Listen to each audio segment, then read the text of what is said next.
안 되는구나. 자, 우리 지난번에 공부했던 내용들 한번 복습해 보면서 오늘 예수님의 언약에 대해서 말씀을 함께 공부하겠습니다. 예레미야 31장에 나와 있는 31장 31절에 나와 있는 말씀 생각나죠?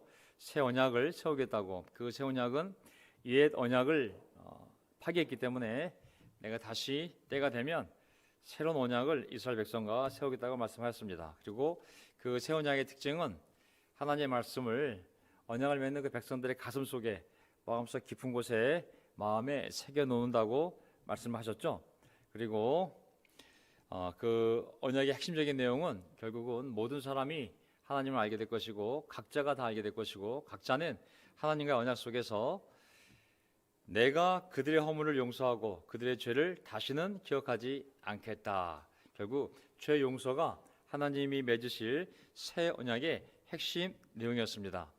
그래서 인간에게 가장 중요한 것은 죄의 문제라고 그랬죠. 죄가 모든 고통과 또 문제의 근본적 원인이기 때문에 하나님은 이 근본적인 문제인 죄의 문제를 해결하시는데 그 해결하는 방법은 죄의 대가를 치르게 하는 방법이 아니라 하나님이 죄를 용서하는 방법을 통해서 그 죄의 문제를 처리하고 그 백성과 새로운 언약을 맺겠다는 말씀이었습니다.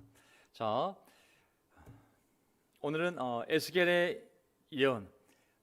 예레미야는 70년 포로 끌려가기 전에 예언한 예언자였다면 이제 에스겔은 포로로 끌려갔을 때 그 포로기 예언자죠.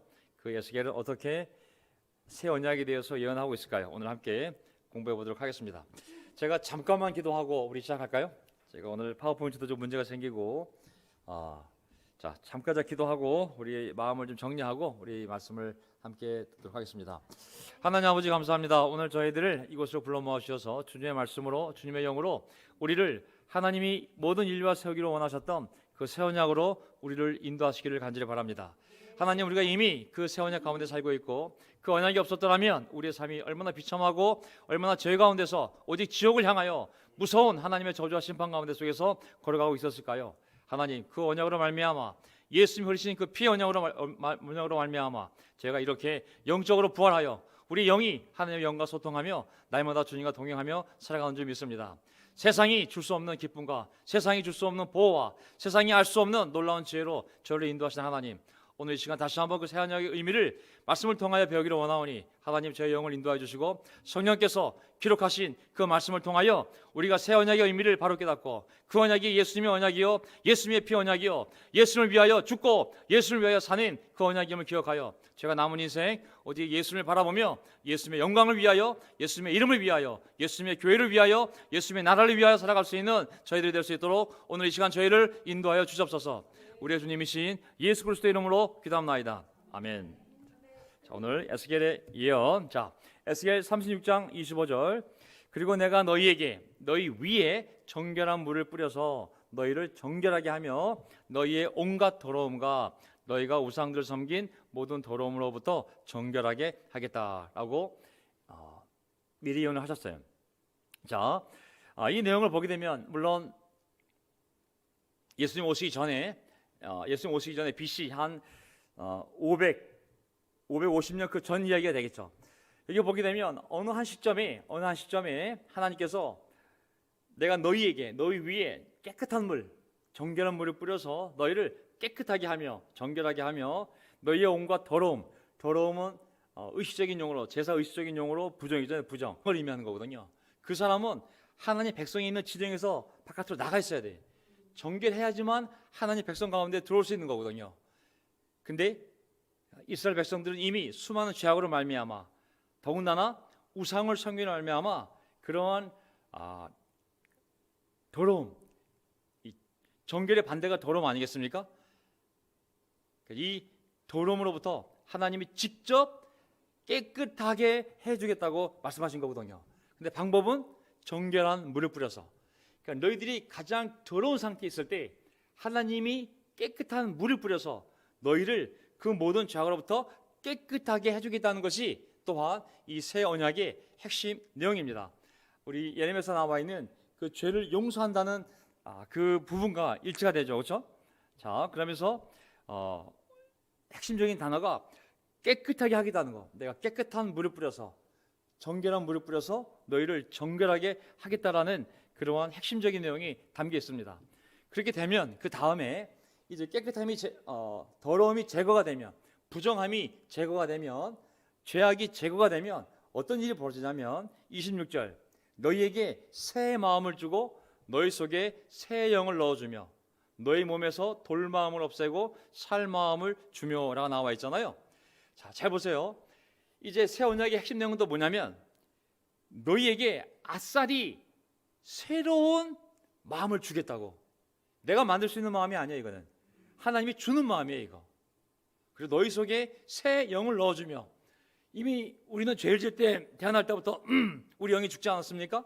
근데 하나님께서 너희에게 새 영을 준다고 말씀하신 겁니다. 새 언약의 특징은 이제 예수님이 오셔서 모든 인류와 새 언약을 맺을 건데, 믿음으로 그 언약을 받아들이고 맺는 사람에게는 어떤 하나님의 은혜가 주어지냐면 그 사람 마음에 완전히 새로운 마음이 주어지며, 그리고 그 안에 새로운 영이 창조되는 것이죠. 지금까지 영이 없이 살았어요. 영이 없이 살다 보니까 영적을 분별하지 못하고 육적으로, 물질적으로, 세상적으로 살았지만, 이제 영이 주어지면 그 영에 의해서 영적인 것을 영적으로 분별하고 영적인 걸 사모하고 영의 소리를 듣고 성결의 길을 가려는 그러한 의지와 지식과 마음이 생기는 것이죠. 그 다음에 너희 몸에서 돌 마음을 없애고, 돌 마음이 어떤 마음일까요?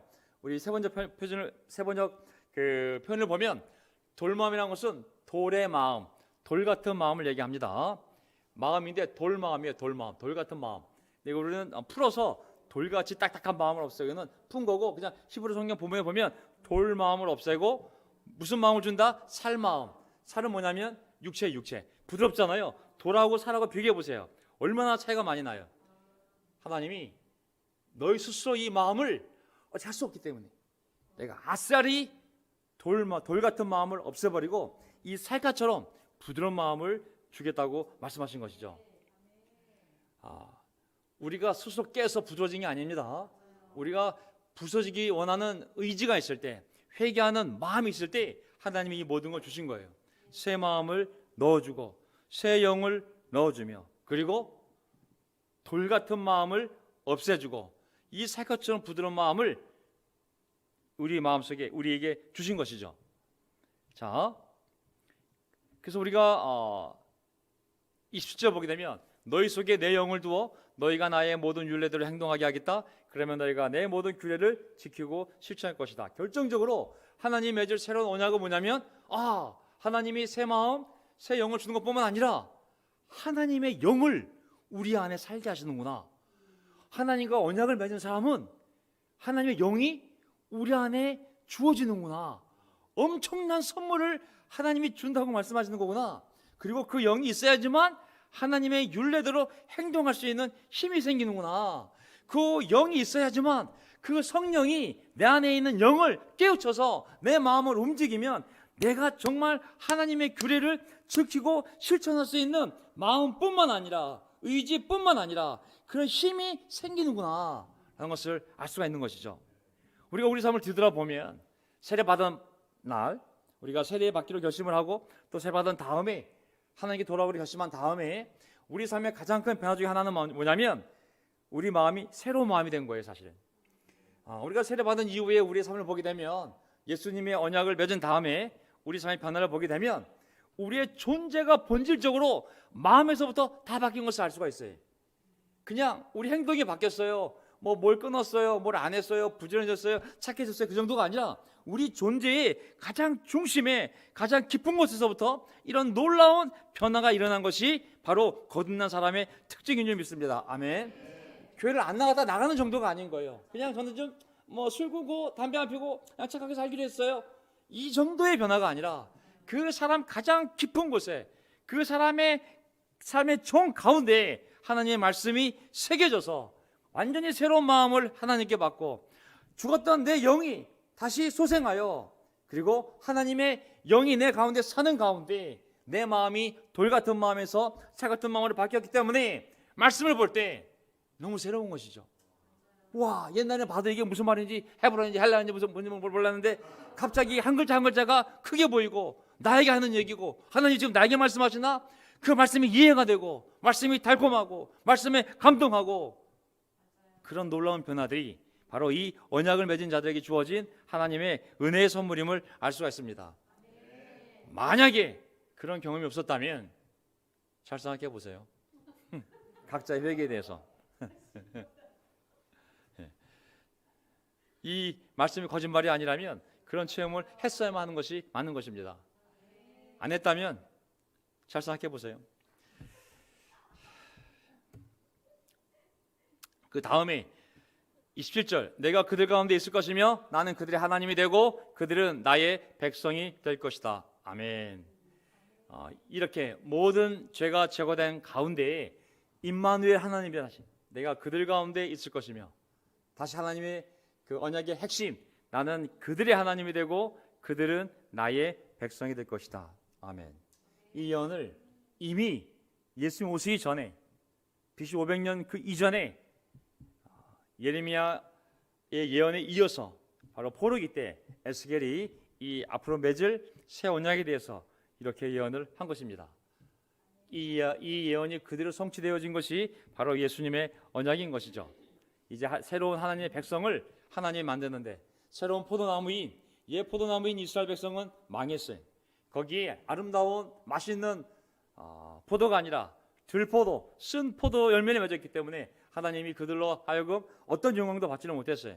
하나님이 새로운 포도나무를 심고 그 포도나무에 열매가 맺혀 하나님의 아름다운 가수원을 만들기를 원했는데, 바로 그 가수원이 새로운 하나님의 나라, 새로운 언약을 통해 하나님의 백성이 된 새로운 백성, 육적인 이스라엘 백성이 아니라 믿음의 아브라함의 후손으로서 똑같은 믿음을 가지고 예수 그리스도를 영접한 그 사람을 하나님의 백성으로 삼아 이제 새로운 하나님의 나라, 새로운 하나님의 언약 공동체를 세우게 되었는데, 그것이 바로 교회인 것이죠. 아멘. 마태복음 1장 1절 제가 말씀드렸어요. 아브라함의 자손, 다윗의 자손이 예수 그리스도의 계보는 이러하다. 왜 아브라함과 다윗을 얘기했을까요? 바로 예수 그리스도는 아브라함과의 언약을 성취하시고 다윗 언약을 성취하신 분이기 때문에 바로 그리스도가 신약의 가장 중요한 등장인물이 될 수밖에 없는 것이죠. 아브라함 언약은 무엇이었습니까? 창세기 22장 18절, 네가 나에게 순종하였으니 세상의 모든 민족들이 너의 후손을 통하여, 너의 후손들이 아니라 너의 씨앗, 너의 후손을 통하여 복을 받을 것이다. 그 지정된 한 명의 후손이 누굽니까? 바로 예수 그리스도죠.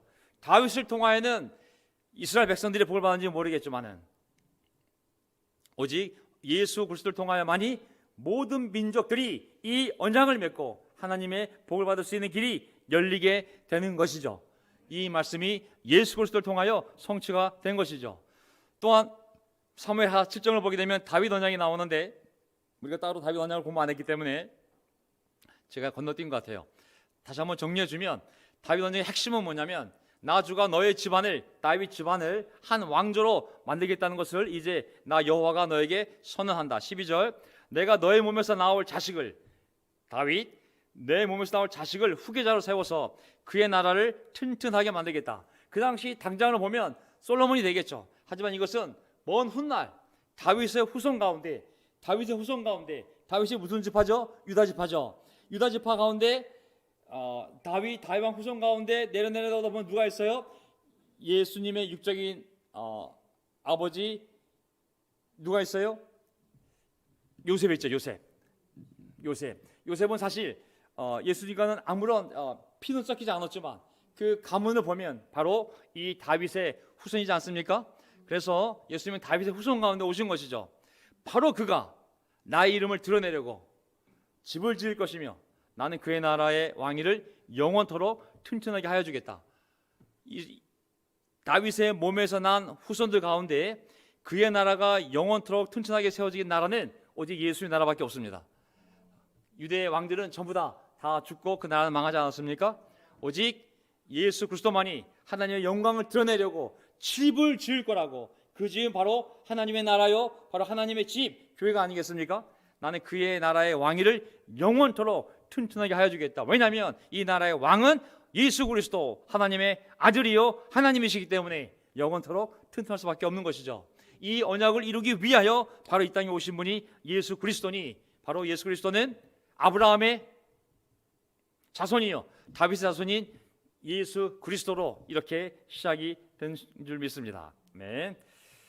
자, 그 다음에 스가랴 9장 11절을 보게 되면, 스가랴 9장을 보게 되면 예수님에 대한 많은 예언들이 스가랴서에 나오는데, 특히 9장을 보게 되면 이제 장차 새끼 나귀를 타고 이 시온에 오실, 예루살렘에 오실 겸손한 왕에 대해서 예언을 하고 있거든요. 그러면서 11절 어떻게 말씀하고 계시냐면, 너에게는 특별히 너와 나 사이에 피로 맺은 언약이 있으니, 예루살렘 보고 말씀하는 겁니다. 사로잡힌 너의 백성을 내가 물 없는 구덩이에서 건져낼 것이다. 하나님이 예루살렘 보고, 예루살렘은 시온이요, 시온은 곧 이스라엘 백성들을 상징하는 거니까, 내가 너와 피로 맺은 언약이 있다고. 내가 이 언약이 있기 때문에, 이 언약 때문에 비록 그들이 죄를 지어서 멀리 포로로 끌려갔지만 내가 반드시 그 언약을 기억하고 그들 다시 돌아오게 할 거라고 말씀하고 있는 거잖아요. 내가 너와 피로 언약을 맺었다고 그랬잖아요. 똑같이 예수님도 그 표현을 쓰시지 않겠습니까? 그래서 마태복음 26장 28절, 이것은 죄를 사하여 주려고 많은 사람을 위하여 흘리는 나의 피, 곧 언약의 새 언약의 피다. 예수님 뭐라고 말씀하셨냐면, 이것은 내가 피로 세우는 언약이라고 분명히 말씀하시거든요. 잔을 드시고서 뭐라고 말씀하셨냐면, 이 잔에 담긴 이 포도주는 죄를 사하여 주려고 많은 사람을 위하여 흘리는 나의 피, 곧 새 언약의 피다라고 나왔어요. 여기 보게 되면 잘 보세요. 이 피에는 두 가지 의미가 있어요. 하나는 죄를 용서받기 위한 대속의 피요, 또 하나는 새 언약의 피죠. 그래서 여기 보면 많은 사람을 위하여 흘리는, 많은 사람은 믿는 사람을 물론 의미하는 거지만 대상은 모든 사람이죠. 여기서 많다는 것은 선택받은, 장로교에서 얘기하는 구원교회에 따라 오직 예정되고 선택받은 그 사람만을 의미하는 많은이 아니라 모든 사람을 의미하는 겁니다. 근데 모든 사람이 구원받지 않는 이유는 오직 믿는 사람만이 이 언약의 은혜를 받기 때문에, 결국은 예수님의 피는 모든 사람이 흘린 피이고, 모든 사람이 용서받기를 원하는 하나님의 피이고, 그리고 모든 사람과 언약을 맺기를 원하시는 바로 하나님의 피인 거죠. 예수님의 피인 거죠. 우리는 얼마나 감사합니까? 이 피로 우리 양심의 피를 뿌려 모든 죄가 깨끗하게 용서함 받고, 이제 새 언약 가운데 속에서 하나님의 보호와 사랑을 받으며 살아가는 하나님의 새로운 백성, 새로운 언약 공동체가 되어서 오늘도 그 언약 가운데 살아가고 있지 않습니까? 네. 이것보다 더 안전한 보험이 어디 있어요? 이것보다 더 안전한 보호장치가 어디 있어요? 다른 건 다 소용없어요. 이 새 언약 아래만 있으면 되는 것입니다. 아멘. 보세요. 누가복음 22장 20절, 이 잔은 너희를 위하여 흘리는 내 피로 세우는 새 언약이다. 스가랴서 나왔잖아요. 내가 피로 너와 나 사이에 세운 언약이라고 말씀했던 것처럼 지금도 보면 내 피로 너희와 세우는, 내 피로 세우는 새 언약이라고 말씀하고 있잖아요. 새 언약.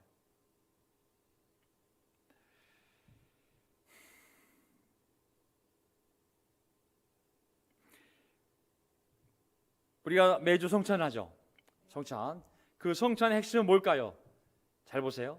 매주 나누는 성찬의 핵심이 뭐냐면 고린도서 11장 25절, 고전 11장 25절, 잔도 이와 같이 하시고서 말씀하셨습니다. 이 잔은 내 피로 세운 새 언약이다. 너희가 마실 때마다 이것을 행하여 나를 기억하여라. 나를 기억하여라. 자, 우리가 성찬의 핵심 메시지는 뭐냐면 나를, 예수님을 기억하는 거잖아요. 기억하다라는 이 단어의 뜻이 뭐냐면 영어로 remind. 명사로 쓰면 remind. 생각나게 하다. 우리가 매주 아니면 뭐 어디서 매일 하든지 성찬을 함으로 말미암아 누구를 생각나게 해야 되냐면 그 모든 메시지와 행위는 예수님을 불러일으켜야 되는 거예요. 물론 성찬 메시지에 많은 내용이 들어갈 수 있죠. 뭐 죄에 대한 회개, 아니면은 또 내 변화된 삶에 대한 간증, 아니면 예수님 오실 때까지 전도하는 거. 아멘. 하지만 궁극적인 핵심은 뭐냐면 예수님을 다시 생각하며 그분을 기억하며 예수님의 살과 피를 상징하는 떡과 다른 말씀을 말미암아 내가 그분과 언약 관계 속에 살아가고 있다는 하나님의 그 엄청난 일방적인 사랑의 자비로운 언약의 보호를 받으며 살아가는 하나님의 백성이라는 것을 기억하는 것이 가장 중요한 핵심 메시지인 줄 믿습니다. 아멘. 그 가운데 그걸 기초하여 내가 내 자유를 생각할 수도 있고 그 언약을 깨는 내 죄에 대해 생각할 수도 있고 그 언약 때문에 내가 바뀐 내 삶에 대해 감사할 마음을 할 수도 있고 내가 그 언약을 믿으며 나 역시 예수님 올 때까지 복음을 전해야지 얼마든지 나눌 수 있죠. 하지만 핵심은 예수님을 기억하며 내가 그분과 맺은 언약을 기억하며 언약의 언약을 어기는 자는 죽게 돼 있어요. 그 언약을 생각하는 시간이 돼야 되는 것이죠. 히브리서 10장 3절을 보게 되면 10장 1절을 보게 되면 구약 율법에 따라 제사를 드리는 것에 대해서 구약의 율법은 앞으로 올 실체의 그림자에 불과했기 때문에 그 그림자에 불과한 율법에 따라 여러 가지 하는 행위들, 즉 제사 같은 것들은 그 제사가 진짜 실체가 아니라고 그랬어요. 그 제사는 앞으로 진짜 있을 제사의 모형에 불과한 거거든요. 진짜 제사는 예수님의 십자가가 진짜 제사인 것이죠.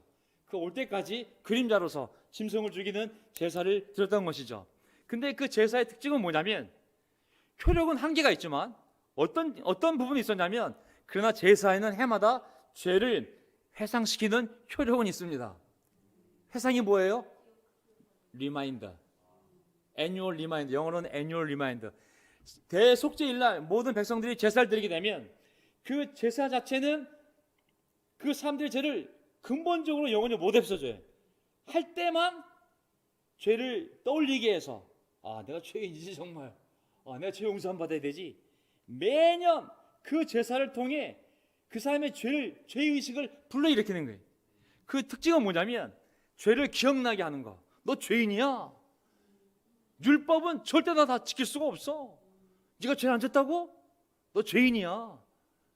그 제사를 통해 죄책감을 불러일으키는 거예요. 내가 죄인이구나. 아이고, 내가 어떻게 완벽할 수가 있어. 아이고, 내가 용서받아야지. 매년 제사는 그러한 효과를 불러일으켰던 것이죠. 오직 예수님의 제사만이 그 죄를 완전히 영원히 없애주고 우리가 그 죄책감에서 벗어나 하나님의 언약 가운데 속에서 평화를 누리며 살 수 있게 해주는 제사가 바로 예수님의 십자가 제사였던 것이죠. 히브리서 13장 20절 영원한 언약의 피를 흘려서 양들의 위대한 목자가 되신 우리 주 예수를 죽은 사람들 가운데서 이끌어내신 평화의 하나님이, 여기 보면 예수님을 어떻게 묘사하고 있냐면 양들의 위대한 목자인데 어떻게 목자가 되셨냐면 영원한 언약의 피를 흘려서, 영원한 언약의 피를 흘려서, 그 언약은 영원한 것입니다. 아멘. 1년짜리 아닙니다. 10년짜리 만기되는 보험 아닙니다. 영원한 언약이야. 그 피를 흘려 우리가 그 언약 아래 살게 해주신 우리의 위대한 목자 되신 예수님의 아버지이신 하나님이 21절 여러분을 온갖 좋은 일에 어울리게 다듬어 주셔서 하나님의 뜻을 행하게 해주시기를 빕니다. 저는 이 언약 백성으로서 두 가지를 꼭 기억하고 싶어요. 하나는 뭐냐면 하나님 아버지께서 여러분을, 우리를 온갖 좋은 일에 어울리게 다듬어 주셔서 하나님의 뜻을 행하게 해주시기를 빕니다. 첫째는 하나님이 우리를 사용하셔서 하나님의 뜻을 이루세요. 하나님, 저희를 사용하셔서 저희를 잘 다듬어 주셔서 하나님의 뜻을 우리를 통해 이루세요. 하나 하고 우리를 통해서 하나님의 뜻을 행하시기를 바랍니다. 우리를 사용하세요. 하나님, 우리를 이용하세요. 우리가 쓸모있는 그릇이 되어서 하나님의 뜻을 이루는 도구가 되기를 바랍니다.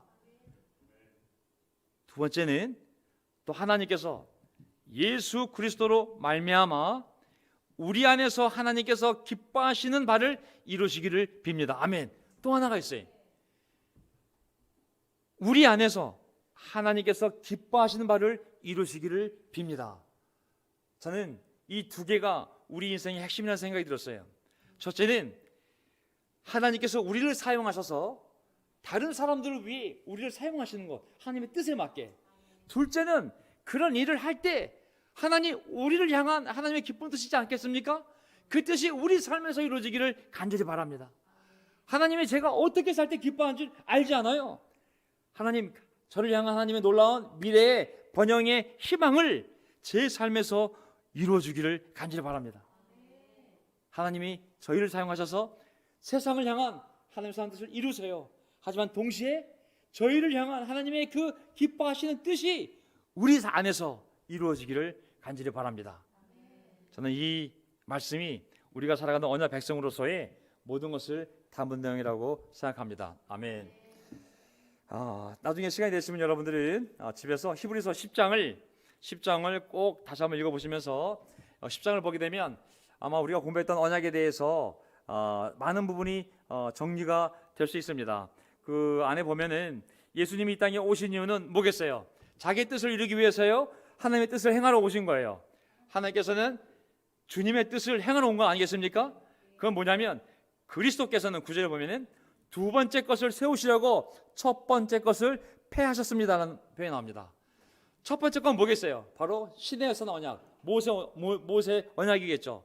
바로 두 번째 것을 세운 것은 뭐냐면 새 언약, 두 번째 언약을 이루시려고 예수님이 이 땅에 오셨다는 것을 말씀하시는 것이죠. 그래서 자기 몸을 이렇게 제물 바쳤다는 말씀이 나옵니다. 이것이 사실임을 어떻게 증명하고 있냐면 15절에 성령도 우리에게 증언하여 주십니다. 먼저 이렇게 말씀하셨습니다 라고 하면서 예레미야 우리가 읽었던 31장을 다시 얘기하는 거예요. 주께서 말씀하신다. 그날 이후에 내가 그들에게 세워줄 언약은 이것이다. 나는 내 율법을 그들의 마음에 박아주고 그들의 생각에 새겨주겠다. 나는 그들의 죄와 불법을 더 이상 기억하지 않겠다. 이것이 바로 뭐라고 표현했냐면 15절에 성령도 우리에게 증언하여 주십니다. 아까 예레미야의 그 말씀을 성령이 우리에게 증언해 줄 말씀으로 인정하고 있어요. 바로 이 일을 이루기 위하여 첫 번째 언약을 폐하고 짐승의 피로 맺어진 그 언약을 폐하고 이제 하나님의 아들의 피로 이루어진 새 언약을 이루기 위하여 매번 드리는 제사가 아니라 단 한 번의 제사로 영원히 사람들의 죄를 용서받게 하는 그 제사를 이루기 위하여 예레미야 31장이 말씀을 성취하기 위하여 예수님이 이 땅에 오시다는 것을 말씀하고 계신 거거든요. 그래서 그러니 우리는 확고한 믿음을 가지고 22절 참된 마음으로 하나님께 나아갑시다. 우리는 마음에다 예수의 피를 뿌려서 죄책감에서 벗어나고 맑은 물로 몸을 깨끗이 씻었습니다. 아멘. 옛날의 제사는 제사 드릴 때마다 뭘 불러일으켜요? 죄책감을 불러일으키는 거예요.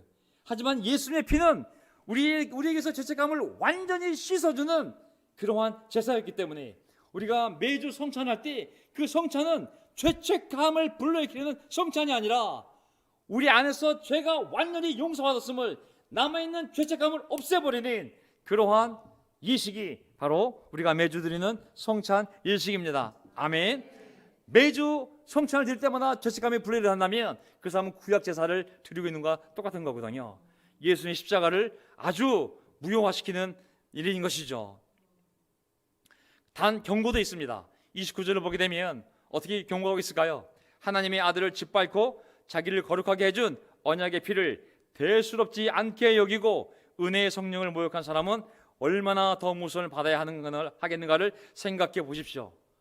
하나님의 아들을 짓밟고 자기를 거룩하게 해준 언약의 피를 대수롭지 않게 여기고 은혜의 성령을 모욕한 사람은 얼마나 더 무서운 벌을 받아야 하겠는가를 생각해 보십시오. 무서운 말씀 아니겠습니까? 왜냐하면 이 놀라운 이 엄청난 은혜의 피를 무시하고 계속 죄를 반복해 살아간다면 그것은 바로 이 말씀처럼 하나님의 아들을 짓밟고 자기를 거룩하게 해준 언약의 피를 대수롭지 않게 여기는 것이요 은혜의 성령을 모욕하는 것이기 때문에 그 벌이 얼마나 무서운가를 생각해 보라고 말씀하신 것이죠. 우리 가운데 누가 이런 사람이 있겠습니까? 이런 사람은 하나님 앞에 대놓고 거짓말하며 사람을 속이며 잘못된 길을 인도하며 스스로도 잘못된 길로 가는 그리고 회개하지 않는 고집세고 교만한 그러한 사람들 향한 하나님의 무서운 경고가 아니겠습니까? 저희는 해당 사항이 전혀 없는 줄 믿습니다. 아멘. 우리가 이 언약 백성을 살고 있으니 흔들리지 말고 담대하게 나아갑시다. 아멘. 오늘 준비된 말씀은 마지막으로 예수 그리스도께 영광이 영원 무궁히 있기를 빕니다. 아멘. 모든 마지막은 우리의 행복이 아닙니다. 하나님께 영광을 돌리는 것입니다. 모든 삶의 마지막은 복을 받아 잘 샀습니다가 아니라 잘 사는 삶을 말미암아 하나님께 영광을 돌리는 것이 우리 인생의 목적인 줄 믿습니다. 제가 기도하고 그리고 마지막 찬송 부르고 예배를 마치도록 하겠습니다. 아멘.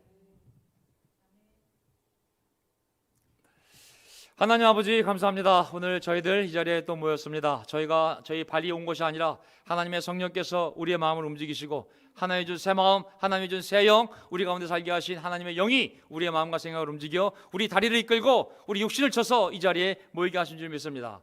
우리가 이곳에 오지 않았다면 우리의 마음이, 우리의 영이 집에서라도 하나님의 말씀을 들으며 이 가운데 영으로 함께 연결되어 있기를 간절히 바랍니다. 하나님, 우리는 세례 받았을 때 우리가 얼마나 놀라운 삶을 살았는지를 다시 기억하고 있습니다. 얼마나 놀라웠습니까? 하나님, 우리가 세례 받은 날, 우리가 하나님께 돌아오기로 결심한 날, 우리가 죄를 떠나기로 결심한 날, 하나님 저에게 돌같은 마음을 없애시고 살같은 마음을 주셨을 때 우리 마음이 얼마나 기뻤는지 모릅니다. 하늘이 정말 파래 보였고 하나님 이 세상이 너무 아름다워 보였고 하나님의 말씀이 죽은 문자가 아니라 살아있는 수필이 되어서 날마다 아침마다 읽을 때마다 그 말씀들이 우리 마음을 찌르고 격려하고 위로하며 눈물 흘리게 하며 기쁘게 하며 살아있는 말씀이 되어 살아있는 육신이 되어 우리와 교제했던 그 즐거운 시간들을 우리가 결코 잊을 수 없습니다. 지금도 아버지 하나님, 우리 안에 그 새 마음과 새 영이 있기 때문에 하나님의 영이 우리의 마음과 우리의 영을 인도하여 오늘도 우리가 마음을 열고 그 말씀을 보았을 때 주님의 말씀 우리의 마음을 움직이고 그 말씀이 우리를 격려하여 이렇게 굳세게 흔들리지 않는 믿음으로 하늘의 소망을 두며 살아가는 줄 믿습니다. 하나님, 다시 이 공동체가 하나님의 새 언약 공동체가 되게 도와주십시오. 사람이 세운 교회가 아니라 예수님의 피로, 예수님의 피를 흘려 내가 너와 맺은 언약 가운데 내가 너를 불렀으며 내가 너를 선택하였으며 내가 너를 용서하였으며 내가 너에게 새 마음과 새 영을 주었으며 내가 너에게 나의 영을 주었으며 내가 너를 불러 이 자리에 앉게 하였다는 주님의 새 언약 속에서 우리가 이 자리에 모였음을 기억하게 도와주십시오. 선교사가 아니라 목사가 아니라 장로가 아니라 사람이 아니라 오직 살아계신 하나님이 우리를 부르시고 깨끗하게 하시고 입히시고 먹이시고 안고 하셔서 이 자리에 왔음을 우리가 잊지 않게 도와주십시오. 우리가 걸어갈 길은 언약의 길입니다. 하나님, 정결의 길이요 성결의 길이요 거룩한 대로를 저희가 걸어갈 수 있게 도와주십시오. 다시 교회들이 연합하여 하나님의 아름다운 공동체로 거룩한 언약 공동체로 나가려 할 때 하나님 우리 마음에 있는 더러운 죄악과 더러움을 씻어주시고 깨끗한 물을 뿌려 내가 너희의 모든 우상 숭배와 더러움을 부정함을 씻어주겠다고 말씀하셨던 것처럼 주님 다시 한번 저의 양심과 저의 영혼과 저의 더럽혀진 마음에 뿌려져서 예수님의 피가 뿌려져서 정결한 물이 뿌려져서 제가 온전한 새로운 마음을 가지고 중나사나 예수님을 위하여 하나님의 영광을 위해 살아가는 저희 될 수 있도록 도와주옵소서.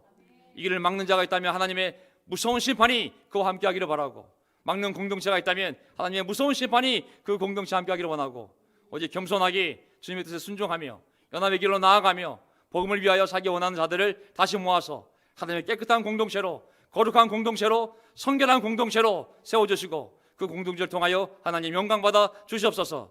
우리의 주님이신 예수 그리스도의 이름으로 기도합나이다. 아멘.